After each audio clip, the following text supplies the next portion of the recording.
अस्सलाम वालेकुम, मैं आपका बबलू लाहौरी और ये है भाई आईटेल S25 जिसकी काफ़ी डिमांड थी कि इसको रिव्यू किया जाए। बजट कैटेगरी का फ़ोन है, अभी रिसेंटली लॉन्च हुआ है 30,000 के प्राइस टैग पे। और प्राइस के अकॉर्डिंग अगर देखते हो तो फीचर्स लाइक 120 हर्ट्ज एमोलेड है, इन डिस्प्ले फिंगरप्रिंट सेंसर भी है, बाकी भी कोई फीचर्स हैं। बहुत सारे क्वेश्चन है जो इस रिव्यू में आपको आंसर करने हैं। तो क्या इस फ़ोन को लेना चाहिए या फिर नहीं, इस वीडियो को स्किप ना करना, कहीं से आपको सारी समझ आ जाएगी।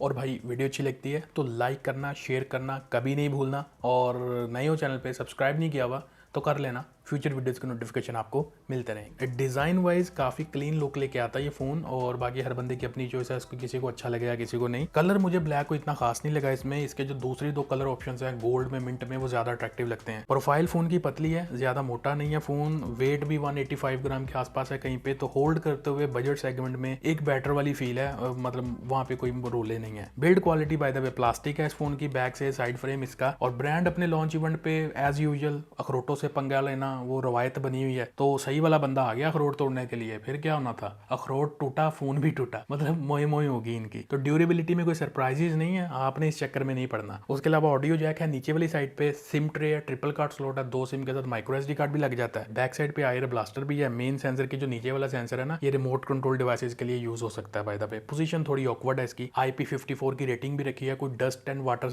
रेजिस्टेंस है ना, कुछ हद तक वो प्रोवाइड करेगा। और ये तीसरी जो फ्लैश लाइट है ना, ये फ्लैश का भी काम करेगी, और ये नोटिफिकेशंस पे, कॉल्स पे, कॉल की जो फ्लैश होती है वहाँ पे, लो बैटरी पे, डिफरेंट कुछ चीज़ों पे इसको यूज़ कर सकते हो। बैक साइड पे उंगलियों के निशान बड़े उठाता है जो फिंगरप्रिंट स्मजीज हैं, लेकिन डब्बे में केस दिया हुआ है, उसको यूज़ करोगे तो थोड़ी प्रोटेक्शन वगैरह भी हो जाएगी साइड से। इस फोन का जो टॉप सेलिंग पॉइंट है ना, वो इसका डिस्प्ले है। 30,000 रुपये के बजट में एमोलेड, वो भी फुल HD प्लस, ऊपर से 120 हर्ट्ज का तड़का, ये 30,000 रुपये में दूसरा कोई ब्रांड नहीं दे रहा। बट यहाँ पे जो मेरी टेस्टिंग है ना, उसके हिसाब से जो मैंने चीज़ नोटिस की है, 120 हर्ट्ज जो है इसका, वो मार्केटिंग के लिए, ब्रांड के लिए ज़्यादा इफेक्टिव है। यूज़र के पॉइंट ऑफ व्यू से, यूजेबिलिटी के हिसाब से उसका कोई ज़्यादा यूज़ नहीं है, क्योंकि वो सेटिंग में 120 हर्ट्ज रहता है। डिस्प्ले की सेटिंग में आप जाके ऑटो स्विच पे रखोगे तो वो 90 हर्ट्ज, 60 हर्ट्ज, मोस्टली ऐप में वो 60 हर्ट्ज पे चला जाता है, या ज़्यादा से ज़्यादा 90 हर्ट्ज पे रहेगा, 120 हर्ट्ज पे नहीं जाता। तो यूज़र 120 हर्ट्ज का बेनिफिट नहीं ले सकता ज़्यादा। तो ये तो चलो ठीक है, बजट कैटेगरी है, 90 हर्ट्ज भी मोर देन इनफ है अगर एमोलेड है। दूसरी चीज़ मैंने देखनी थी कि पैनल कोई चीप क्वालिटी तो नहीं है, कोई कलर्स तो नहीं ख़राब इसके, क्योंकि मैंने एक स्पार्क्स Note 20 फ़ोन रिव्यू किया था, उसमें मैंने कंपेयर करके आपको बताया था कि इसके कलर्स अच्छे नहीं है, आल्दो एमोलेड है, तो चीप एमोलेड था वो। तो यहाँ पे मैंने अपने डेली वाला जो फ़ोन है यूज़ करता हूँ, Realme GT, उसके साथ मैंने कंपेयर किया। तो वैसे तो दोनों फ़ोन्स के डिस्प्लेज का कोई कंपेरिजन नहीं बनता, बट कलर एक्यूरेसी के लिए चीज़ों को इसी तरह देखना पड़ता है। तो कलर एक्यूरेसी तो ठीक लगी है पैनल की, कोई कलर्स ख़राब नहीं है। तो जो एमोलेड है इसका, वो अपनी कलर एक्यूरेसी का जो टेस्ट है ना, वो पास कर लेता है। मतलब कोई ओवर सैचुरेशन नहीं है, कोई येलोइश टिंट नहीं है, कोई भी मतलब वार्म टिंट नहीं है, इस तरह का कोई भी चीज़ नहीं है। दूसरा जो पॉइंट है वो है मीडिया कंजम्पशन। अब वाइड वन L1 का सपोर्ट है, नेटफ्लिक्स मैंने चला के देखी है, फुल HD में चल जाती है, बट मुझे लगता है समहाउ कि वो थोड़ा सा ना लो FPS के ऊपर नहीं, जिस तरह प्ले हो रहा होता वैसे नहीं अटकती, वैसे प्लेबैक ठीक रहता उसका। लेकिन होता ना एक जैसे 1080p 60 FPS की वीडियो है, या 40-50 FPS की वीडियो है, या 1080p 25 FPS या 30 FPS, डिफरेंस फील होता है ना थोड़ा सा। तो वो थोड़ा सा मुझे डिफरेंस फील हुआ कि फ्रेम जो है ना, उसकी मतलब स्मूथनेस थोड़ी सी कम है। लेकिन ओवरऑल अगर बजट के हिसाब से देखूं तो मैं ज़्यादा कंप्लेन यहाँ पे भी इतनी नहीं करना चाहूँगा। और यूट्यूब के ऊपर मैंने प्लेबैक इसका देखा, वहाँ पे मुझे थोड़ा डिसअपॉइंटमेंट ये हुई है कि ये 1080p रेजोल्यूशन पे जाता ही नहीं है इसका डिस्प्ले। मोस्ट ऑफ द, अगर आप यूट्यूब पे, बहुत सारे लोग मीडिया कंज्यूम करते हैं, TV शोज़ देखते हैं, मूवीज़ देखते हैं, बॉलीवुड की, हॉलीवुड की, इस तरह बहुत सारी पड़ी हुई हैं वहाँ पे, तो 720p इससे ऊपर ये जाता नहीं है। साइड बाय साइड भी आप देख सकते हो, मैं दिखा रहा हूँ वीडियोस जो हैं, वैसे वो हायर रेजोल्यूशन में अपलोडेड है, बट इस फोन में 720p से ऊपर नहीं जा रहा। अब ये YouTube का बग नहीं है, क्योंकि YouTube की ऐप अपडेटेड है, ये OS का बग है। आईटेल को इसको फिक्स करने की ज़रूरत है कि अगर AMOLED full HD plus resolution वाला डिस्प्ले है, नेटफ्लिक्स भी फुल HD में चल रही है, तो वाई नॉट यूट्यूब क्यों नहीं चल रही?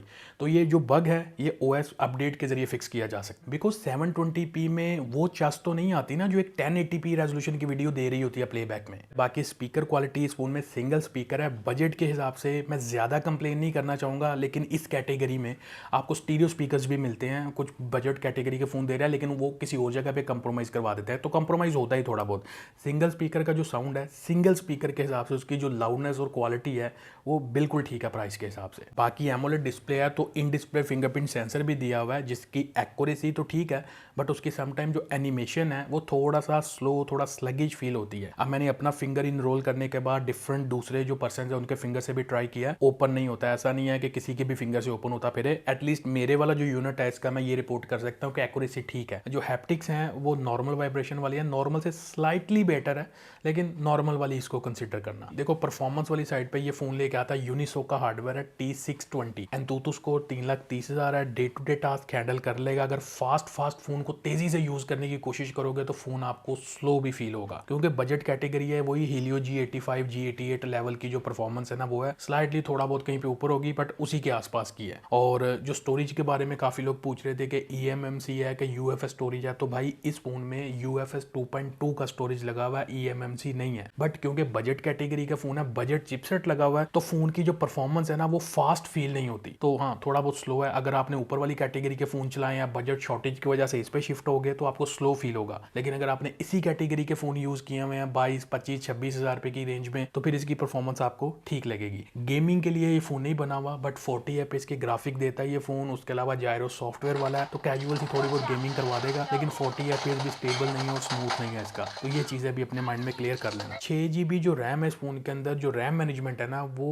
एवरेज टाइप की लगी है, या बिलो एवरेज इसको मैं रेट करूंगा। उसका रीजन है मल्टीपल ऐप्स जब ओपन करते हो, थोड़ी सी एक ऐप को यूज करो दूसरी ऐप में स्विच करते हो तो वो उसको रीलोड कर देता है बड़े शॉर्ट टाइम के अंदर ही, तो इंप्रूव होनी चाहिए थी। बहरहाल रैम मैनेजमेंट मुझे बिलो एवरेज ही लगी है इसकी। स्टोरेज UFS 2.2 128 GB ऑलरेडी बता दिया आपको। बैटरी टाइमिंग वाली साइड पे ये फोन कैसा है, काफी लोगों के कंसर्न्स है कि बैटरी ड्रेन के इश्यूज तो नहीं है, पड़े पड़े बैटरी तो नहीं ड्रेन होती रहती इस फोन की। तो मैंने काफी क्लोजली ऑब्जर्व किया, जो डिटेल्स में आपको शेयर कर देता हूँ। 5000 mAh की बाय द वे बैटरी है इस फोन में, 18 वाट की चार्जिंग है, डब्बे में 18 वाट का चार्जर है। 0 to 100 ये फोन 100 मिनट में कंप्लीट करता है, और ये मैंने खुद टेस्ट किया हुआ, डिटेल्स बाकी साइड पे मेंशन्ड है। और जो बैटरी टाइमिंग है अपनी टेस्टिंग में थोड़ा सा डाउटफुल मैं भी रहा हूँ। लाइक एग्जांपल दे देता हूँ, 100% पे मैंने इसको चार्ज किया और 10-11 मिनट का कुछ छोटा मोटा मीडिया कंज्यूम किया यूट्यूब पे इधर उधर, अचानक से नजर पड़ी तो 91% पे बैटरी थी। तो मैं हैरान कि भाई 91% पे कैसे पहुंच गई इतने टाइम में बैटरी। फिर मैंने वहीं से 100% इसको चार्ज किया, फिर मॉनिटर किया, तो फिर ये स्टेप बाय स्टेप ही नीचे आया। मतलब यूज करते हुए ना राइट लेफ्ट इधर उधर बैटरी पे नजर पड़ती है ना, अचानक से होता है यार इसकी तो अभी इतनी बैटरी थी, एकदम से क्या हो गया इसको। तो इस तरह की जो छोटे मोटे डाउट्स हैं वो मुझे रहे हैं। बाकी जो बैटरी यूज के स्टैट्स हैं वो आपको दिखा देता हूँ। नॉर्मल टू मॉडरेट जो मेरा यूज है, जिसमें कैजुअल गेमिंग भी इंक्लूडेड है थोड़ी सी, इसने 4 घंटे 40 मिनट का स्क्रीन ऑन टाइम दिया मुझे, तो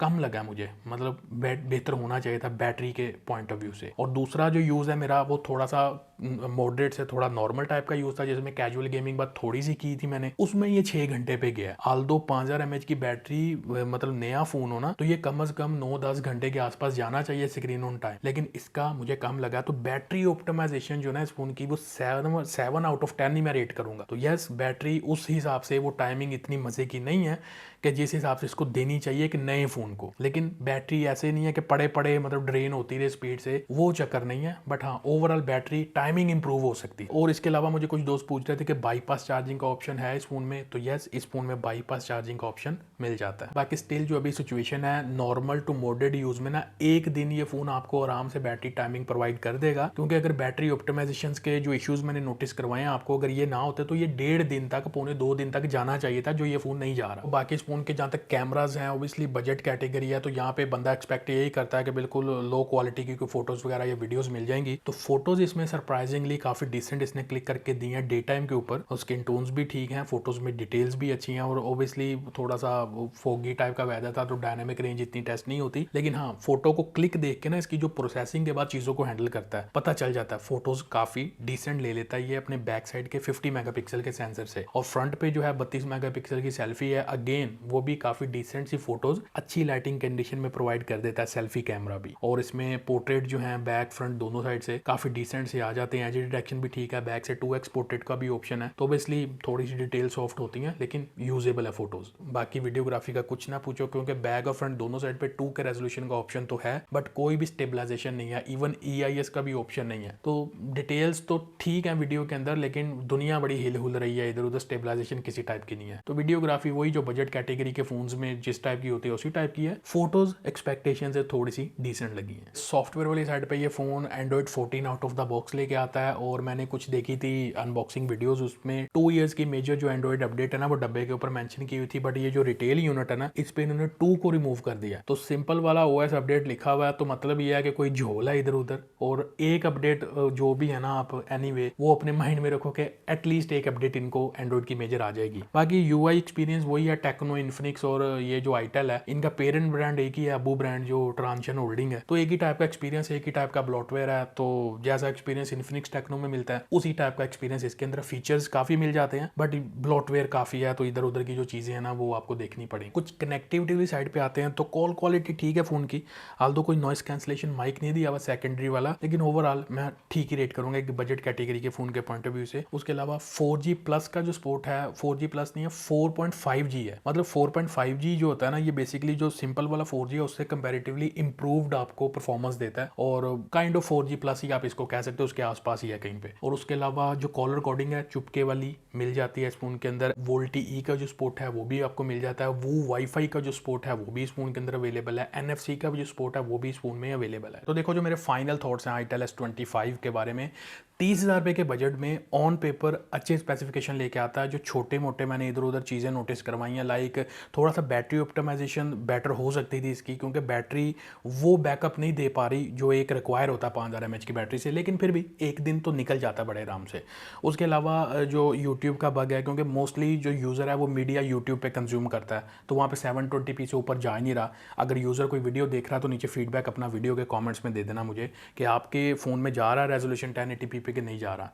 उसके अलावा देखो 30,000 रुपये के नीचे आपने फ़ोन लेना है ना, तो डेफिनेट ये फ़ोन रिकमेंडेड है, ठीक है। जो कंप्रोमाइज़ थे वो मैंने आपको बता दिया, लेकिन उनके होते हुए भी फ़ोन रिकमेंडेड है इस बजट में। लेकिन अगर आप थोड़ा सा फ्लेक्सिबिलिटी रखते हो ना बजट में, 35-36 के आसपास आपको टेक्नो का स्पार्क 30 प्रो और इन्फिनिक्स का हॉट 50 प्रो अगर स्लाइटली यूज्ड में चले हुए मिल जाए ना अच्छी कंडीशन में, तो वो ज़्यादा बेटर डील है कंपैरेटिवली दिस वन। और या फिर आपका कुछ बेटर स्पीड वाला फ़ोन चाहिए जिसकी परफॉर्मेंस अच्छी हो, तो फिर वीगोटेल नोट 20 इस 3 वाला भी ऑप्शन अवेलेबल है, जो 27-28 हज़ार रुपये की रेंज में आपको अभी भी मिल जाता है मार्केट से। तो ये भी ठीक है, ये भी फ़ोन इस रेंज के अंदर रिकमेंडेड है। आई होप कि चीज़ें आपको क्लियर हो गई होंगी। वीडियो अच्छी लगी हो तो लाइक शेयर सब्सक्राइब करके जाना। मिलते हैं नेक्स्ट वीडियो में। Thanks for watching. अल्लाह हाफिज़।